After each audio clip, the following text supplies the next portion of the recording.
श्री शिवाय नमस्तुभयम। दोस्तों, आप सभी लोग जानते हैं कि 15 अक्टूबर 2025 यानी बुधवार को पड़ रही है कार्तिक महीने की नवमी तिथि। और दोस्तों, यह वह तिथि है जो कार्तिक महीने में पड़ने सबसे बड़ी तिथि है, क्योंकि यह कार्तिक महीने में पड़ने वाली है और इसका बहुत ही बड़ा और विशेष महत्व होता है। पूज्य गुरु जी ने कहा है कि अगर कभी भी मौका लग जाए और कार्तिक महीने की नवमी तिथि बुधवार को पड़ जाए तो आप लोगों को सातहरा दूर्वा का उपाय तो अवश्य ही करना चाहिए। इन दोनों का संयोग बहुत ही कम आता है। इसी के साथ में गुरु जी ने अपनी शिव पुराण कथा में बताया है कि इस दिन आपको 7 दुर्वा का उपाय तो आपको अवश्य ही करना चाहिए, क्योंकि ऐसा दिन पूरे साल में सिर्फ एक ही बार आता है। और दोस्तों, आप सभी लोग जानते हो कि बुधवार का अगर सबसे बड़ा उपाय है तो बुधवार का प्रथा की वह 7 हरा दूर्वा वाला उपाय है। तो दोस्तों, इस बुधवार नवमी तिथि के दिन आप लोगों को इस 7 हरा दूर्वा वाला उपाय को जरूर करना है। बहुत सारे लोग होंगे जिन लोगों ने इस उपाय को ना किया हो, मतलब पूरा साल निकल गया, उन्होंने किसी भी दिन इस 7 हरा दूर्वा वाला उपाय को ना किया हो। पर दोस्तों, आपके पास एक आखिरी मौका बचा हुआ है जो कि 15 अक्टूबर के दिन है। तो इस दिन आप लोगों को इस वाले उपाय को जरूर कर लेना। भले ही आपने पूरे महीने भर इस उपाय को ना किया हो, पर अगर आपने इस कार्तिक महीने के बुधवार नवमी तिथि के दिन अगर इस वाले उपाय को कर लिया तो आपको इस उपाय को करने का वह फल मिलेगा जिसकी आपने कभी कल्पना भी नहीं करी होगी। इसीलिए आप लोग इस वाले उपाय को एक बार जरूर कर लेना है, ताकि आप लोगों के हाथ से यह मौका ना जा सके। और आपको इस वाले उपाय को कर लेना है बुधवार नवमी तिथि के दिन। आप लोगों के हाथ से करने का भी कल्पना भी नहीं करी होगी, जिसकी आप उपाय को करने का फल मिल सके। दोस्तों, यह उपाय पंडित जी ने अपनी अभी ही शिव महापुराण की कथा में बताया है, जिस उपाय को आज हम आपको बहुत अच्छे से समझाने वाले हैं। इस वीडियो को देखने के बाद इस उपाय को समझने के लिए आपको कोई और वीडियो को देखने की जरूरत नहीं पड़ेगी। तो चलिए समझने का लिए दोस्तों उपाय को शुरू करते हैं। देखिए, ये इस कार्तिक महीने के बुधवार नवमी तिथि के दिन ये इतना खास होता है, इतना महत्वपूर्ण होता है, देखा गया है कभी कभी बड़े बड़े पूजा पाठ अनुष्ठान से जो मनोकामना पूर्ण नहीं होते, वह कार्तिक महीने के बुधवार नवमी तिथि के दिन एक छोटे से उपाय करने से ही आपकी मनोकामना पूर्ण हो जाती है। और बहुत सारे लोगों ने इस उपाय को किया भी है और उनको इस उपाय को करने का फल भी जरूर मिला है। अगर आप लोग भी इस उपाय को करना चाहते हैं तो आप इस उपाय को पहले अच्छे से समझ लेना, सुन लेना, उसके बाद करना। आपको इस उपाय का फल जरूर ही, और इस उपाय को कर लेने से आपके घर में चाहे किसी भी प्रकार की दुख और समस्या क्यों ना चल रही हो, आपको उसका कारण भी नहीं पता है कि भाई ये समस्या किस कारण से चल रही है। उसका कुछ भी कारण हो सकता है, जैसे इसे पितृदोष हो सकता है या किसी भी तरह का मंगल दोष भी हो सकता है। तो इस दिन आप लोगों को ये वाला उपाय कर लेना है।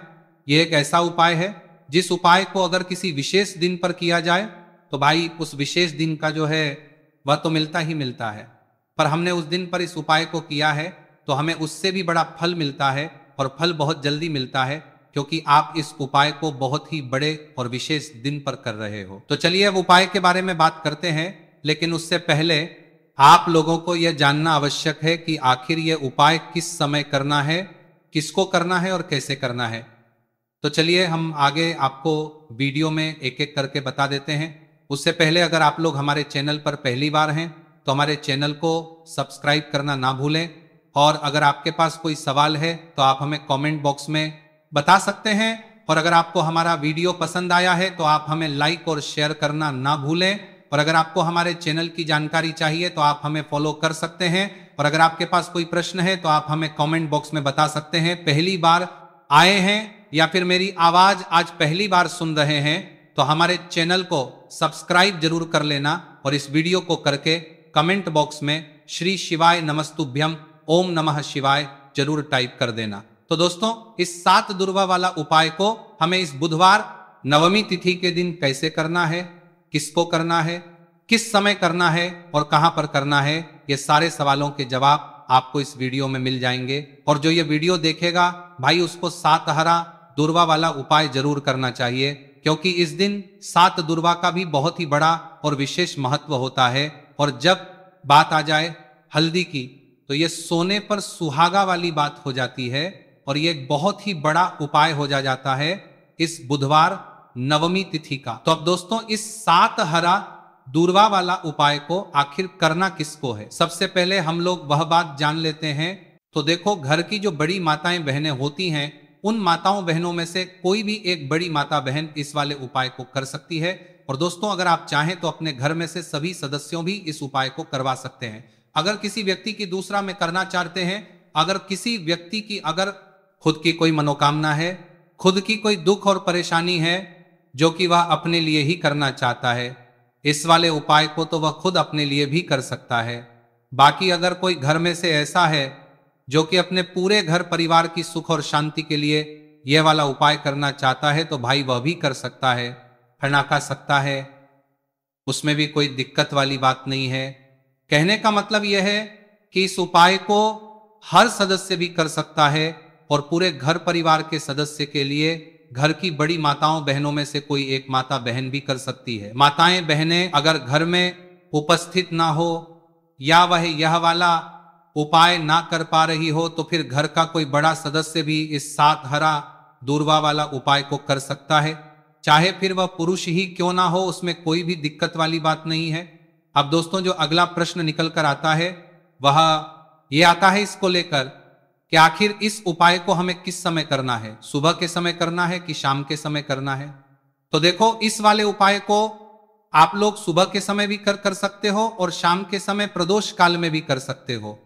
अब अगर आप पूछो कि भाई सबसे उत्तम समय कौन सा रहेगा इस सात हरा दूर्वा वाला उपाय को करने का, तो हम आपसे बस यही कहेंगे कि इस उपाय को आप सुबह के समय करेंगे तो ज्यादा बेहतर होगा। बाकी अगर प्रदोष काल के समय भी करेंगे तो भी अच्छा होगा, उसमें कोई भी दिक्कत वाली करते हैं कि कारण को बात नहीं है।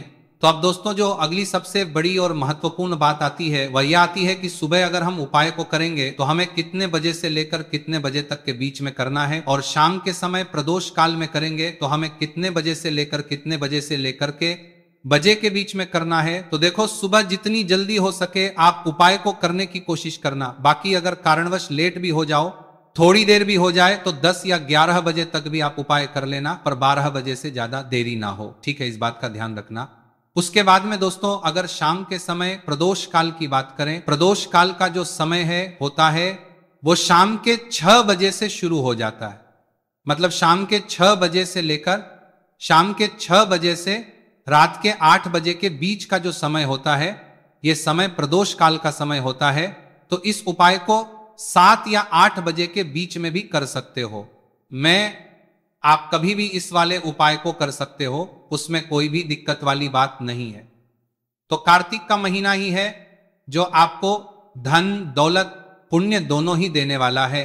कार्तिक के महीने में तुलसी का पूजन करके, श्री हरि विष्णु से जुड़े हुए कुछ उपाय करके आप अपने जीवन की निर्धनता, धन से जुड़ी समस्याएं, कर्जे से जुड़ी समस्याओं को हमेशा के लिए दूर कर सकते हैं।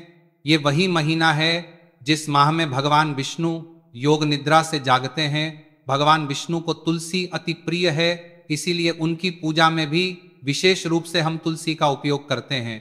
और बिना तुलसी दल के, बिना तुलसी मैया के श्री हरि विष्णु की पूजा और उनका भोग दोनों ही अधूरे होते हैं। इसीलिए कार्तिक के महीने में ऐसा उपाय आपको बताने वाले हैं जिसे करने से श्री हरि विष्णु की असीम कृपा आपको मिलेगी और मां तुलसी से ऐसा आशीर्वाद मिलेगा। जीवन का हर दुख, हर कष्ट, गरीबी, निर्धनता, कर्जे से जुड़ी समस्याएं, सब कुछ ही आपके जीवन से दूर हो जाएगा और सुख, समृद्धि, धन, वैभव, ऐश्वर्य सब कुछ आपको अपने जीवन में आसानी से मिलने लगेगा। तो चलिए बात कर लेते हैं कि कौन सा उपाय है, तुलसी के पौधे में कौन सी चीज आपको रखनी है और इस उपाय को किस समय करना है। देखिए, सबसे पहले तो आपको बता दें कि अगर आपके घर में तुलसी का पौधा नहीं है तो कार्तिक के महीने में एक तुलसी का पौधा अपने घर में लाकर जरूर लगाए, क्योंकि कार्तिक के महीने में जो लोग अपने घर में तुलसी जी का पौधा लाकर लगाते हैं, माँ तुलसी का पूजन करते हैं, कभी भी माँ तुलसी उनके घर में निर्धनता नहीं रुकने देती है। हमेशा उनके घर में धन की वृद्धि होती है, धन की वर्षा होती है। तो जरूर से तुलसी का पौधा आप कार्तिक के महीने में अपने घर जरूर लेकर आए और अच्छे से आपको माँ तुलसी का पूजन करना है, माँ तुलसी के पौधे की देखभाल करनी है। और वह कौन चीज है जो आपको तुलसी के पौधे में कार्तिक के महीने 15 अक्टूबर बुधवार नवमी तिथि में रखना है। और कैसे यह चीज रखते ही रातों रात आपके जीवन में चमत्कार होगा और आपके भाग्य का भी आपको साथ मिलेगा। तो देखिए, इस वीडियो में जितने भी उपाय हम आपको बताएंगे सभी उपाय सरल है। देखो, गुरुजी ने कहा है कि बुधवार के दिन आपको 7 हरा दूर्वा वाला उपाय तो अवश्य ही करना चाहिए। वीडियो के अंतिम में आपको उपाय बताया है, आपको करना है। देखो, आगे बढ़ने से पहले वीडियो को एक लाइक जरूर करें। देखो, सबसे पहला उपाय, यदि आपके जीवन में कर्जा बहुत अधिक है, आपके जीवन में संकट बहुत अधिक रहते हैं, आपके ऊपर बहुत अधिक विपदा आ रही है, बार बार आपको अपने व्यापार में और अपने धन में हानिकारगी है देखने को मिल रही है, यानी कि आपको प्रत्येक कार्य में हानि हो रही है, तो आपको यह उपाय करना चाहिए। इस उपाय को करने के लिए आपको 2 चीजों की आवश्यकता होगी। सबसे पहले है, आप जानते हो, जो कि भगवान गणेश जी को समर्पित होती है, तो आपको वह हरा दूर्वा की आवश्यकता होगी। साथ ही में एक लोटा जल की आवश्यकता होगी। और आप जब भी उपाय को करें, जिस दिन भी आपको करें, तो आपको प्रातः कल सुबह ही सुबह वह करना है। इस बात का विशेष रूप से आपको ध्यान रखना है, ठीक है। तो आपको एक हरा दूर्वा लेनी है। अगर आधा हरा दूर्वा भी मिल जाती है तो भी कोई दिक्कत नहीं है, बस आपको हरा दूर्वा है। अगर ज्यादा ना मिले तो उस स्थान पर एक हरा दूर्वा भी ले सकते हैं। हरा दूर्वा आपको आसानी से कहानी पर भी मिल जाएगी। बस याद रखिएगा, शुद्ध दूर्वा, और मतलब उसे शुद्ध करके ही उपयोग में लीजिएगा, है ना। तो आपको करना क्या है, एक हरा दूर्वा या एक से ज्यादा भी हरा दूर्वा आप लोग ले सकते हैं। तो एक हरा दूर्वा अपनी ले लीजिए, एक हरा दूर्वा के साथ में आप 1 लोटा जल ले लीजिए, और इन दोनों ही चीजों को लेकर शिवाज के मंदिर पहुंचना पड़ता। एक हरा दूर्वा के साथ में इन दोनों ही चीजों को लेकर शिवाज के मंदिर पहुंचना पड़ता, जो कि उर्वा का करना के आपने ही रहने के लिए आपने आपका दूर्वा के जाइए जी के मंदिर पहुंचकर सबसे पहले आप शिवाजी के पास में बैठ जाइए। शिवाजी के पास में बैठने के बाद जो शिवाजी की शिवलिंग होगी, शिवलिंग के ऊपर सबसे पहले आपको यह दुर्भाग्य को समर्पित करना है। दुर्भाग्य को कुछ इस प्रकार से समर्पित करना है कि जो दुर्भाग्य दांडी का मुख होगा वह जलधारी की तरफ हो, जहां से जल नीचे करता है ना। और जो हरा दूर्वा का मिला हुआ भाग होगा वह अपने आप शिवाजी के पीछे की तरफ हो जाएगा, ठीक है। तो इस प्रकार से ये हरा दूर्वा का, ये दूर्वा आपको भगवान शिवाजी का शिवलिंग के ऊपर समर्पित करनी है। और जो 1 लोटा जल आप अपने साथ लेकर आए हैं, इसी दूर के ऊपर भगवान शिवजी के शिवलिंग के ऊपर एक धारा से आपको समर्पित कर देना है, ठीक है। अब यहां पर देखने बात यह है कि यह उपाय इस व्यक्ति को करना है जिस व्यक्ति की नौकरी नहीं लग रही हो, जो व्यक्ति परीक्षा में पास होना चाहता हो, तो इस व्यक्ति को अपने हाथों से इस उपाय करना है, तभी उपाय कम करेगा, ठीक है। उपाय को करने के बाद आपको 3 महीने उपाय आपको कब तक करना है, जब तक कि आपकी नौकरी ना जाए। जब तक आप इस उपाय को नियम के साथ करो, आपकी नौकरी जरूर लगेगी। अब बात करते हैं दूसरे उपाय के बारे में। तो देखिए, दूसरे उपाय जो है, देखिए, इस उपाय के लिए आपको मात्र 1 लौंग का जोड़ा लेना है, यानी कि 2 फूल वाली लौंग लेनी है।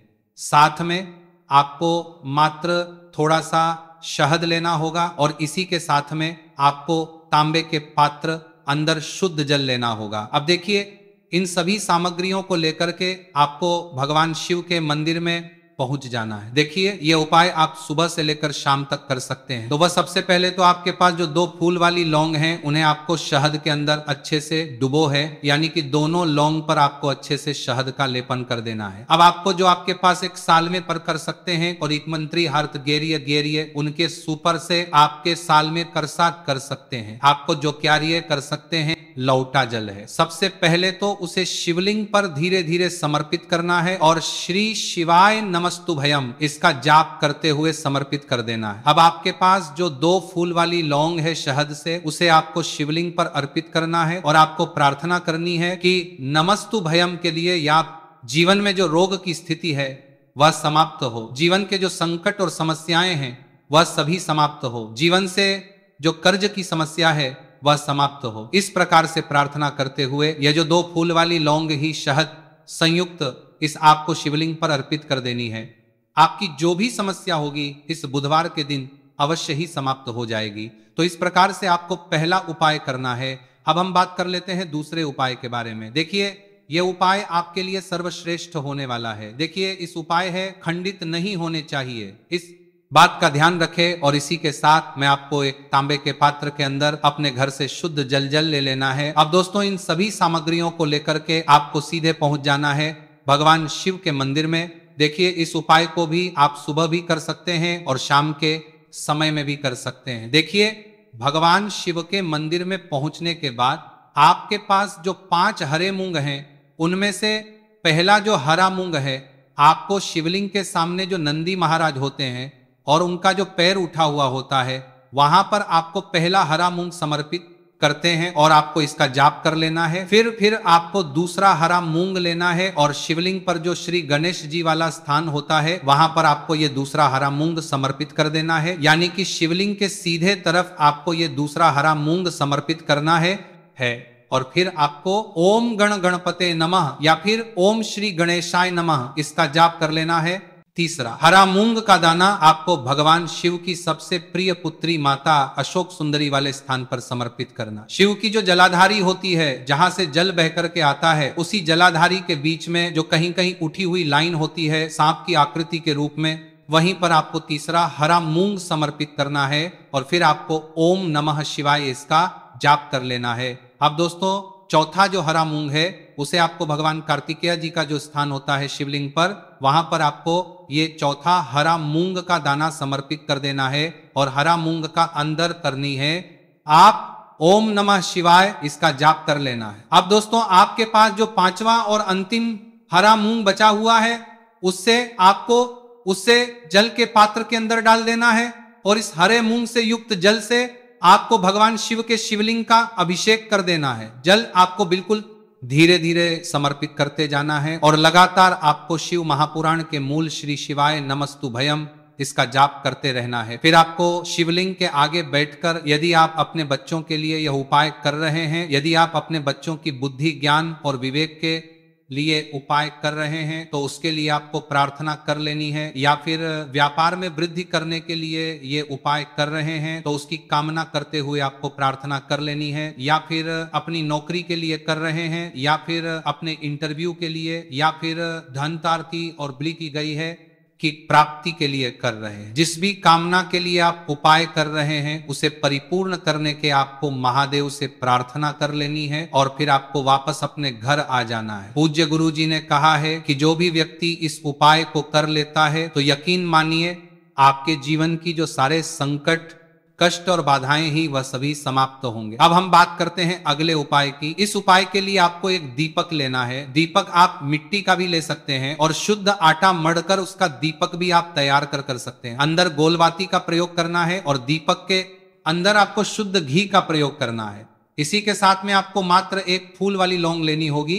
अब ये एक दीपक और एक फूल वाली लौंग लेकर के सीधा आपको पहुंचना होगा बरगद के वृक्ष के वहां पर। देखिए, सबसे पहले तो आपके पास जो एक फूल वाली लौंग है, उससे आपको बरगद के वृक्ष की जड़ में समर्पित करना है। देखिए, अगर आपके जीवन में कोई भी बड़ा संकट आने वाला है, कोई बड़ा कष्ट आने वाला, तो वह इस उपाय के माध्यम से दूर होने वाला है। महादेव की विशेष कृपा रहेगी कि जो भी संकट आपके जीवन में आने वाला हो, बरगद के जीवन में किसी नरावन होता है, वो किसी का अगर आपके जीवन में आने वाला होता है, जो भी संकट होगा वह भी दूर हो जाएगा। तो आपको एक लौंग समर्पित करनी है बरगद के वृक्ष की जड़ में और वहीं पर आपको जो है गोल बाती वाला दीपक जो आप लेकर के गए हैं, उससे भी वहां पर प्रज्वलित कर देना है वट केयर करते हुए। देखिए, जब भी आपको जीवन में इस साल लगने लगे कि आपके जीवन में कुछ भी अच्छा नहीं चल रहा है, तब भी आपको ये उपाय करना है। तो इस प्रकार से आपको ये उपाय करना है। अब हम जान लेते हैं चौथे विशेष उपाय के बारे में। देखें, यदि आपके विवाह में, शादी में कोई भी समस्या आ रही है, यदि आपका जो कर्ज है वह दिन पर दिन बढ़ते ही जा रहा है, तो आपको यह चमत्कारी उपाय करना चाहिए। कोई भी समस्या अगर जीवन में है, तो उसे दूर करने के लिए आपको एक कार्य उपाय करना चाहिए। मंगल दोष से जुड़ी हुई समस्या भी है, तब आपको यह उपाय करना चाहिए। देखिए, इस उपाय के लिए आपको एक तांबे के पात्र के अंदर अपने घर से शुद्ध जल लेना है और इसी के साथ में आपको एक चुटकी लाल चंदन लेना होगा।